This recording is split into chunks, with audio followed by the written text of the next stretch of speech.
কোথাও গিয়ে দেবদা কিন্তু এটা জানে যে প্রমোশন কিভাবে করতে হয় এবং গতকাল থেকে কিন্তু কোথাও গিয়ে লন্ডনে প্রজাপতির কিন্তু শুটিং এবং শুভ মহরত কিন্তু হয়ে গেছে এবং সেখানে দেবদা গতকাল কিন্তু অনেকগুলো ইমেজেস অনেকগুলো ফটো তার ফেসবুক পেজে কিন্তু শেয়ার করেছে এবং সেই ফটোগুলো থেকে আমরা এটুকু তো ক্লিয়ার কাট হয়ে গেলাম যে দেবদার প্রজাপতি 2 তে লুকটা কিরকম থাকতে চলেছে। হ্যালো গাইস, আমি Deep and welcome back to my channel Deep exclusive. So এখন আমি এই ভিডিওর মধ্যে কথা বলবো অবভিয়াসলি প্রজাপতি 2 কে নিয়ে এবং দেবদা ভালো করেই কিন্তু 3টে সিনেমারে কিন্তু প্রমোশন করছে। একদিক থেকে তো অবভিয়াসলি ধূমকেতু মুক্তি পাচ্ছে এবং এখন আপাতত ও রঘু ডাকাতকে নিয়ে চুপচাপ আছে এবং রঘু ডাকাত যখনই আসবে তখনই ব্লাস্ট হবে, এটা আমরা প্রত্যেকে কিন্তু জানি। তো এখন যে বিষয়টাকে নিয়ে কথা হবে সেটা হচ্ছে কি প্রজাপতি 2।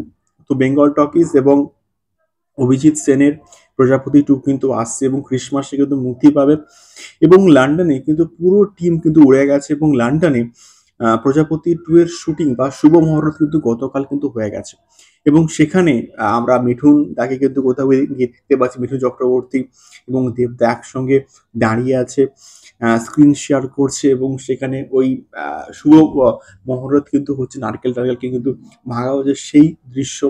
সেগুলো প্রত্যেকটা সিনেমার ক্ষেত্রে কিন্তু দেবদা এটা করে। রঘু ডাকাতের ক্ষেত্রে যখন শুভ মহরত হয়েছিল তখনও কিন্তু দেবদা কিন্তু শেয়ার করেছিল ফটো এবং এক্ষেত্রে কিন্তু যখন লন্ডনে হচ্ছে এবং তার সঙ্গে সঙ্গে মেকআপ রুমের ছবি, যে মেকআপের কাজ যে হচ্ছে সেই ছবিটাও কিন্তু কোথাও গিয়ে শেয়ার করেছে।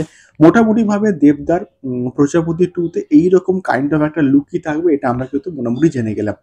তো অবভিয়াসলি লুকটা প্রজাপতির মতনই কিন্তু লাগছে। এবারে দেখা যাক প্রজাপতি 2 এর গল্প সেইখান থেকে এগোয় নাকি নতুন কোনো একটা স্ট্যান্ডালোন গল্প হয়। কারণ আমার যা মনে হচ্ছে যে প্রজাপতি 2 এর গল্পটা প্রজাপতি যেখানে শেষ হয়েছিল সেখান থেকেও হতে হওয়ার চান্সটা রয়েছে।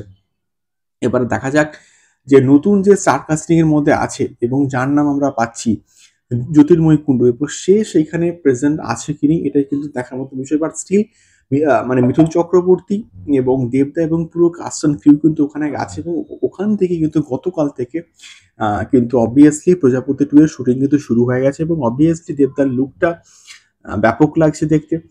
এবারে দেখা যাক খুব শীঘ্রই হয়তো, যেহেতু আউটডোর স্কেডিউলটা হচ্ছে প্রচুর মানে কস্টলি হবে, লন্ডনে গিয়ে শুটিংটা হচ্ছে। তো সেক্ষেত্রে আমি শিওর হয়তো ১ সপ্তাহ কি ১০ দিনের মধ্যে শুটিং কমপ্লিট করে হয়তো টিম পুরোপুরি আবার ব্যাক করে ফিরে আসবে এবং কলকাতায় হয়তো বাকি পোরশনের শুটিং কমপ্লিট হয়ে যাবে এবং এই ধরনের প্রজেক্টের শুটিং এ কিন্তু বেশি টাইম কিন্তু লাগে না। দেখা যাক কি হয়। তোমাদের কেমন লাগলো এবং তোমাদের কি মতামত এই প্রজাপতি 2 কে নিয়ে অবভিয়াসলি কিন্তু কমেন্ট বক্সে কমেন্ট করতে পারো।